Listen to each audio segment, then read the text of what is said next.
La première intervenante est Fleur de Marie Bravo, qui est donc présente et qui est une doctorante, à l'université Bordeaux-Montaigne, et il s'agit d'une co-tutelle avec la Pontificia Universidad Católica del Perú. Et donc, Flore, je vous laisse la parole. Vous allez intervenir, si le titre est toujours exact, sur Juan Bustamante, de Puno à la France de 1848. Merci beaucoup. Bonjour à tous. Yo voy a exponer en español, pero en diapositivas están en francés para una mejor comprensión. Mi ponencia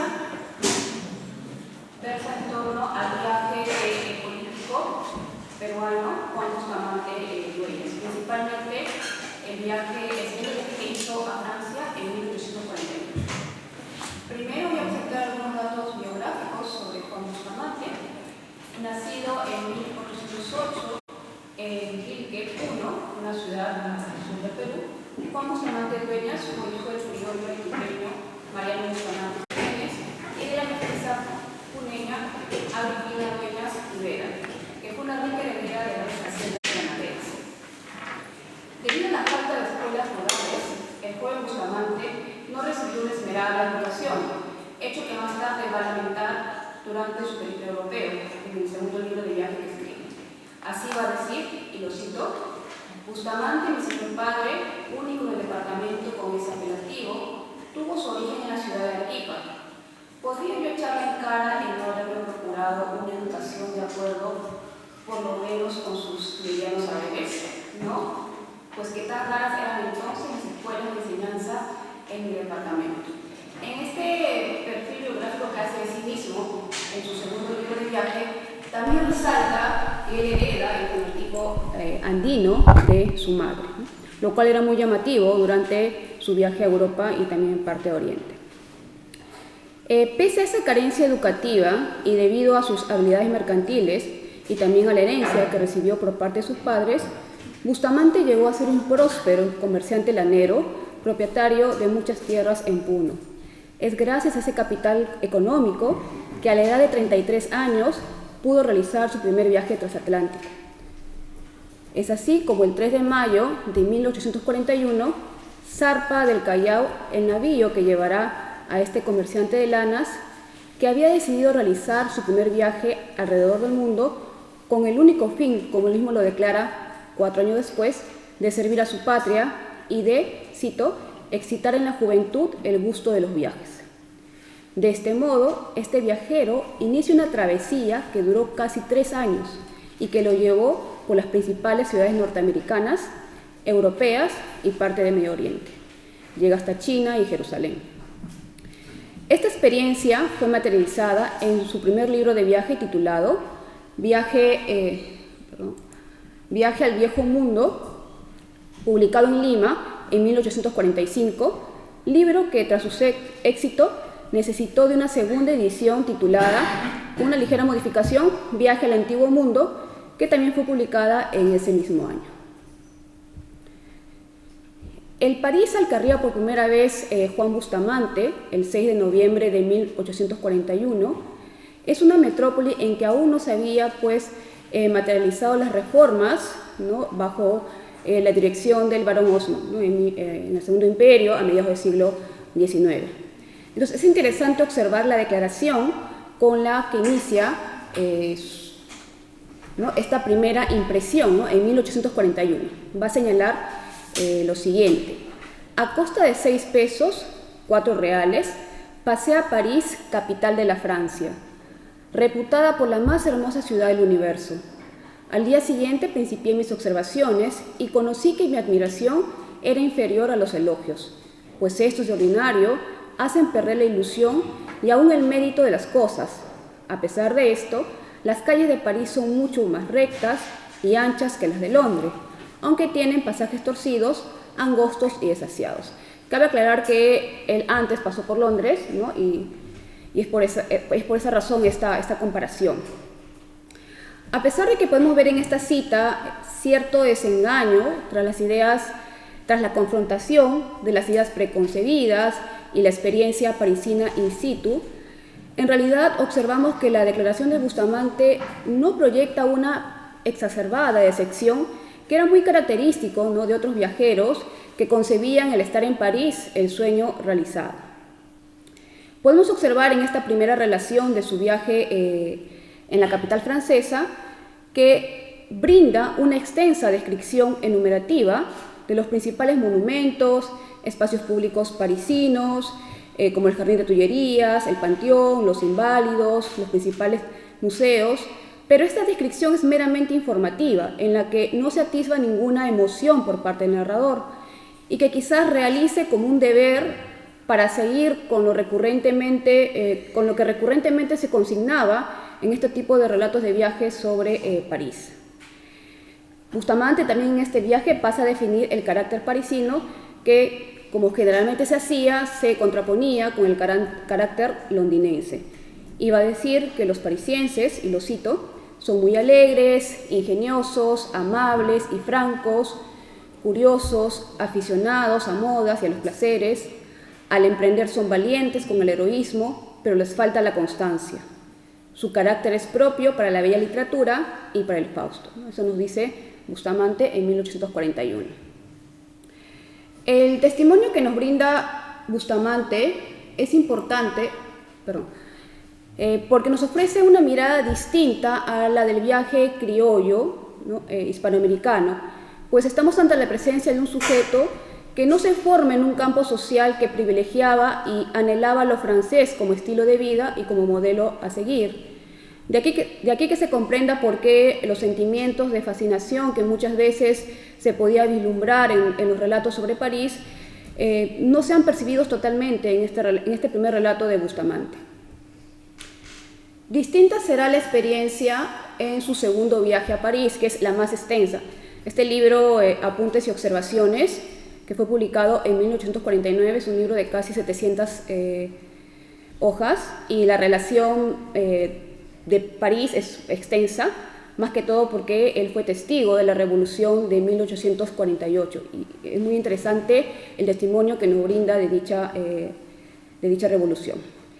Aquí es importante aclarar que ya han pasado 6 años desde su primera estancia, y en ese lapso Juan Bustamante había sido elegido diputado, congresista, como sería ahora, por la provincia de Lampa, y además era reconocido con el sobrenombre en quechua Mundo Puricú, debido a este primer viaje alrededor del mundo que había realizado entre 1841 y 1844.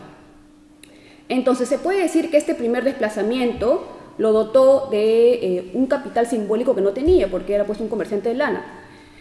Pues si bien poseía capital económico, lo que, como sabemos, permitió este primer gran largo viaje, ¿no?, en una época en que las condiciones pues de movilidad eran restringidas, y además también ese capital económico ayudó a que pudiera publicar este libro. O sea, él financió la publicación de su primer libro de viaje. Entonces podemos decir que, a pesar de que poseía capital económico, carecía de ese capital simbólico, cultural, tan necesario para entrar en la ciudad letrada y en el campo político. Entonces sugerimos, y aquí haciendo un guiño a lo que Pierre Bourdieu señala, es que Bustamante reconvierte una forma de capital económico a otra más legítima, cultural, para poder ingresar en el campo intelectual peruano. Con respecto al plano del desplazamiento, este segundo viaje también presentó un enfoque distinto, pues si en el primero observábamos a un viajero deseoso por conocer el viejo mundo, para aprender y experimentar, como él mismo lo dice, lo bueno, lo útil y lo grande, y en cierto sentido configurarse como un importador de modelos, es decir, observar en Europa los adelantos tecnológicos que pudieran servir para sacar del atraso al Perú, que es un leitmotiv recurrente en toda su narrativa, el amor patrio, ¿no?, y que ese viaje en cierto sentido también es motivado por el deseo de trasplantar ciertas prácticas adelantadas al Perú, ¿no? En este nuevo periplo, en cambio, vemos que se autorrepresenta como un explorador social. En este sentido, esto lo pongo después. Sí, perdón, ahí está. En este sentido, visitar los lugares que escapan de la mirada de los viajeros comunes, como las tabernas, los mercados, los hospitales, las instituciones de caridad y los arrabales, se convierte en su misión principal. Tal como se puede ver en la cita, que está ahí proyectada, nos dice, y cito a Bustamante: hay viajeros que se complacen retratando las mil y mil insustancialidades que sirven de adorno en los palacios de los grandes, dando de paso pinceladas en loor de esas clases privilegiadas cuya vida pasa entre regalos, abundancia, vicios, molicie y fastidio. No es esa clase de gentes que más excita mi curiosidad. Pongo siempre empeño en conocer de cerca la vida, los usos y las costumbres del brazo laborioso e industrial, porque en él está el alma de la especie humana, él es el verdadero autor de los goces que ella disfruta. Fin de cita. Aunque no especifique quiénes son esos viajeros, lo fundamental aquí es que Bustamante desea evidenciar el carácter etnográfico de su desplazamiento.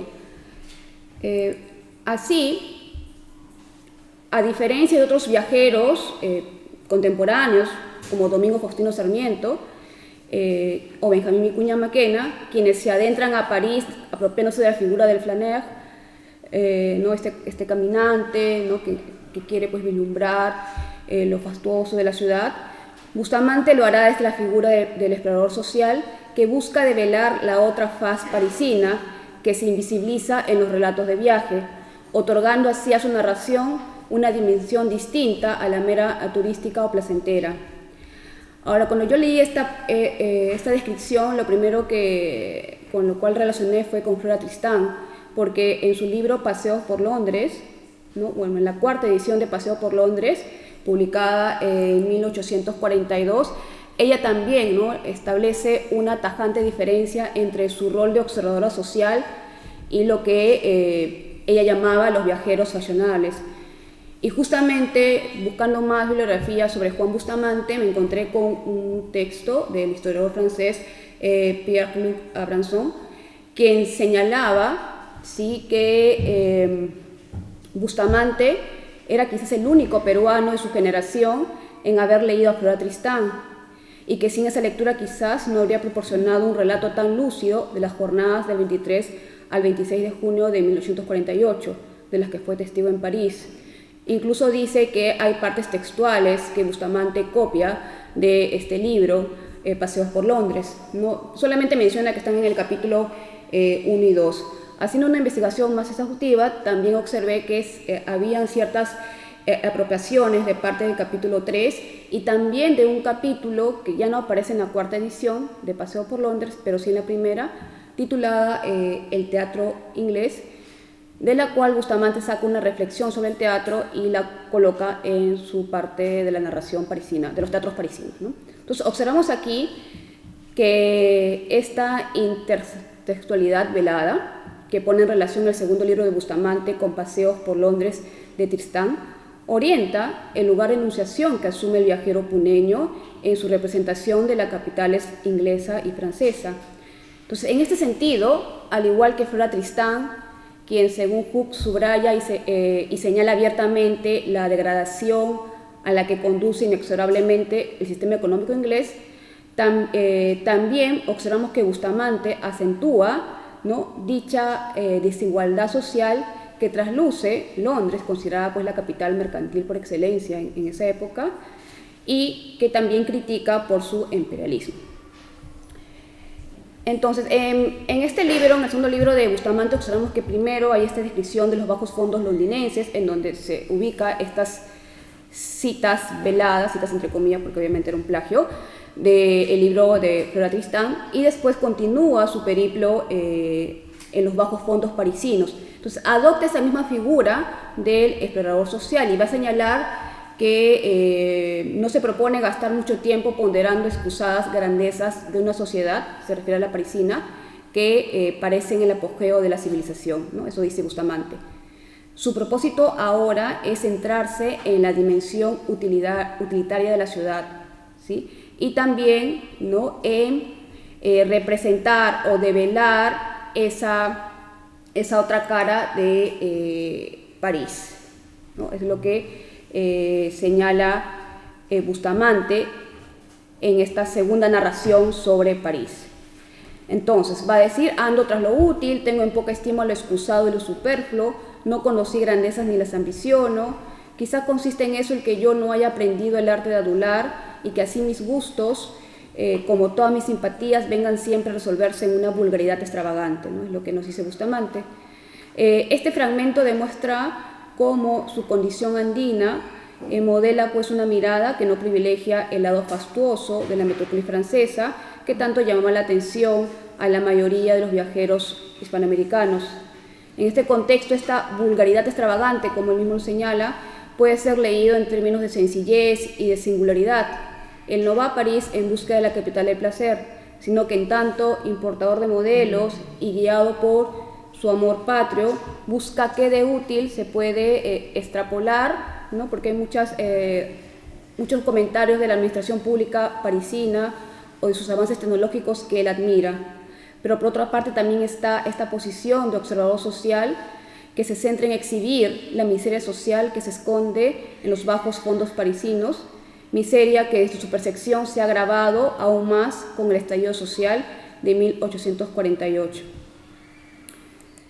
Entonces, es justamente esta experiencia la que es muy importante en este texto, ¿sí?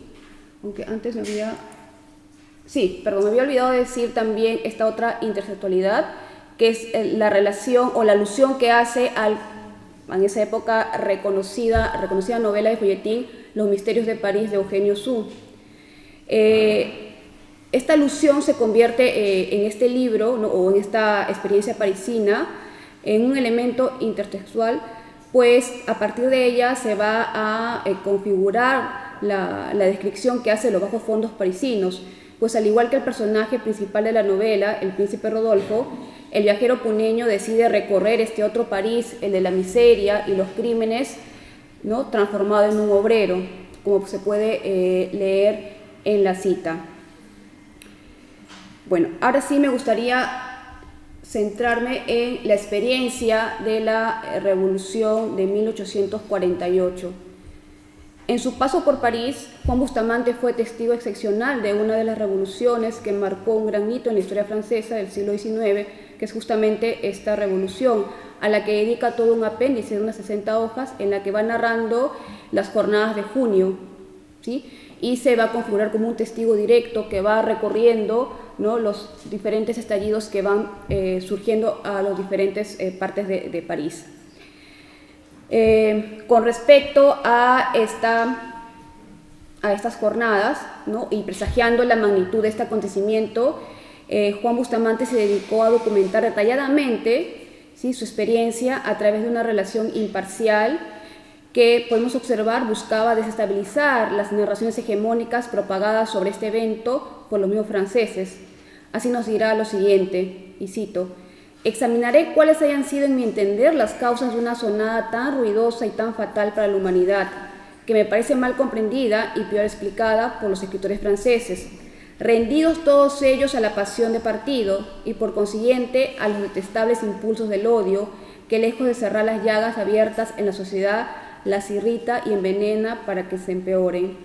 Esta declaración se comprende teniendo en cuenta que para esta época Juan Bustamante ya era un político, ya había experimentado un campo político peruano marcado pues por el clientelismo, marcado por los partidismos, y que él criticaba duramente, ¿no? Él se decía que era un hombre de respeto y de ley y que no pertenecía a ningún partido político, sino que su principal deber era pues velar por los intereses colectivos de la patria.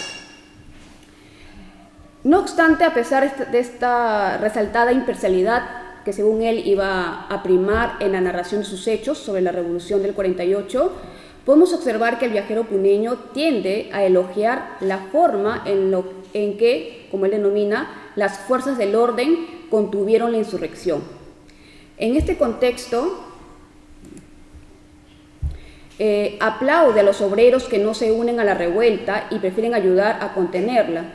Así señala que un gran número de obreros se dispone a sostener la causa del orden, cuya circunstancia no deja de inspirar ánimo y un grado de confianza en el triunfo de la ley.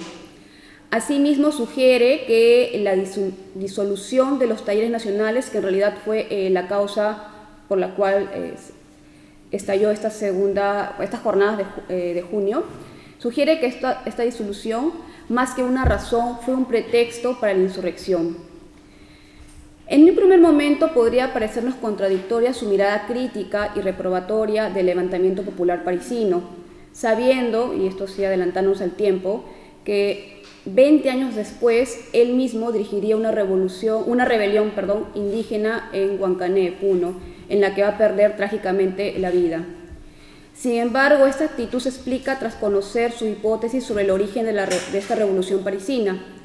Bustamante así sostiene que la revolución popular del 48 no fue gestada por el pueblo ni tampoco por los partidos socialistas a los que se imputaba la causa de esta revolución.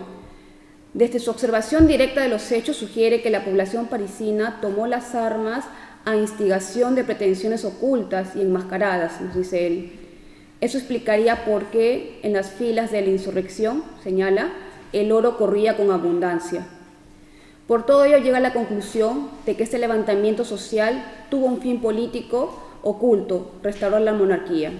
Y así señala lo siguiente: siempre conservaré el convencimiento moral de que la mano que tantas lástimas ha descargado sobre París en los días que acaba de pasar fue mano del príncipe aspirante a la corona francesa. Que ese príncipe fuera de los de la familia napoleónica o de la Borbona o de Orleans, o que juntos todos los de estas tres dinastías destronadas hayan pagado un tributo para el cumplimiento de tan lastimosa disputa en la persuasión de recobrar el poder y satisfacer sus ambiciones, importa muy poco averiguarlo, porque contra males cumplidos ningún remedio queda. Pero lo repito, los ricos y numerosos auxilios con que la insurrección ha salido a la calle denuncian jefes de inmensos recursos pecuniarios, y estos jefes no los tienen los partidos de la escuela social moderna. Nótese entonces que Bustamante censura la revolución del 48 porque está convencido de que el pueblo parisino ha sido manipulado para lograr fines distintos al de un cambio en pro de las clases oprimidas. Entonces, observamos también que desde su posición de testigo y observador social, Bustamante se dispone a fracturar el mito de la revolución asociada a París, principalmente el significante que creo que es principal, ¿no?, dentro de este mito de la revolución, que es el pueblo soberano, un elemento que es sublimado por distintos escritores franceses románticos, principalmente Victor Hugo, ¿no?, quien también narra parte de esta revolución en Los Miserables. En esta novela, como recordarán, el pueblo parisino se convierte en un héroe y las barricadas a sí mismo. Pero en cambio, para Bustamante, el pueblo parisino no es un héroe, sino la amenaza latente que puede destruir todo lo logrado, todo lo logrado por la capital de la civilización. Y así va a decir lo siguiente: si un día se desbandan esas gentes y si logran trastornar los elementos en que se apoya el orden, ¿qué vendrá a ser de París? Si de las ocurrencias del último junio hubiese salido victorioso el pueblo amotinado, ¿qué ofrecería hoy la capital de Francia? Fin de cita. Podemos observar que su miedo a la anarquía, su profunda convicción de ser, como él mismo dice, hombre de orden y de respeto a la ley, lo lleva a desaprobar cualquier manifestación que encarne la violencia, pues esto es sinónimo de atraso y barbarie. En este sentido, la imagen de París, capital de la revolución, se desvirtúa para dar paso al mito del París en ruinas. La importancia, ya para terminar, del testimonio que nos ofrece Juan Bustamante sobre la revolución del 48 no solo es ejemplar porque quizás sea la única relación conocida y directa de los hechos escrita por un hispanoamericano, sino porque no se limita a una simple narración. Así observamos que el París encantado que con tanto deleite describía Domingo Faustino Sarmiento 2 años antes, se torna en el relato de Bustamante en una ciudad cuya desigualdad social y miseria lo condenan a ser inevitablemente, como él mismo señala, foco de conmociones que minan su porvenir. Podemos decir que en este contexto, ¿no?, y teniendo en cuenta este rol de observador, explorador social que asume, que Bustamante, ¿no?, realiza una operación inversa a lo de los exploradores científicos europeos, así como ellos se adentraban en las tierras agrestes americanas para descubrir la naturaleza exótica que éstas encerraban. El viajero puneño se interna en los bajos fondos parisinos para develar ante los ojos de sus compatriotas y del mundo ese otro París que se escondía tras la faz de la ciudad luz. Me gustaría terminar esta exposición señalando un aspecto importante de la vida de Juan Bustamante, porque más que como viajero, Juan Bustamante Dueñas en el Perú es conocido por haber gestado esta rebelión en pro de los derechos indígenas en Huancané.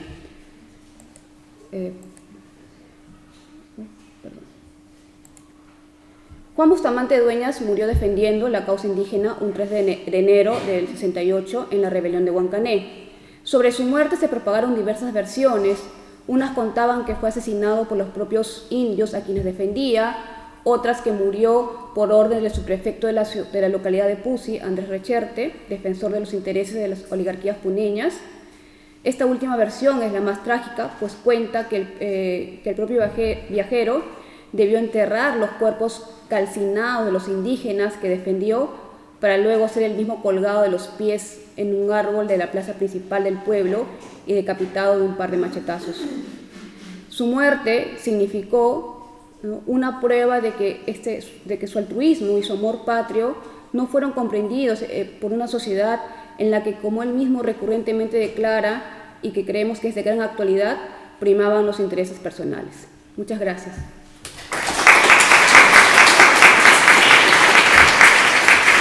Thank you.